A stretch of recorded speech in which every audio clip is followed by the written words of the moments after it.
పరిచర్యను చేయుట కొరకే పరిశుద్ధుడా నీ కృపనిచ్చినావు. కాబట్టి యేసు తాను మృతుల్లో నుండి లేపిన లాజరు ఉన్న బేతనీయకు పస్కా పండుగకు 6 దినములు ముందుగా వచ్చెను. అక్కడ వారు ఆయనకు విందు చేసిరి. మార్తా ఉపచారము చేసెను. లాజరు ఆయనతో కూడా భోజనమును కూర్చున్న వారిలో ఒకడు.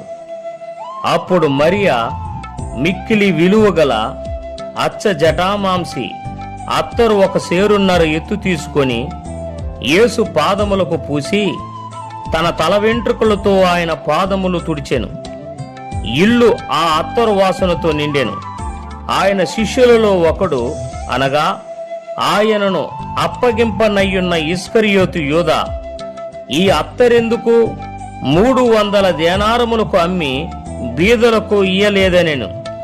వాడిలాగు చెప్పినది బీదల మీద శ్రద్ధ కలిగి కాదు గాని వాడు దొంగయ్యుండి తన దగ్గర డబ్బు సంచి ఉండినందున అందులో వేయబడినది దొంగిలించుచూ వచ్చెను గనక అలాగున చెప్పెను.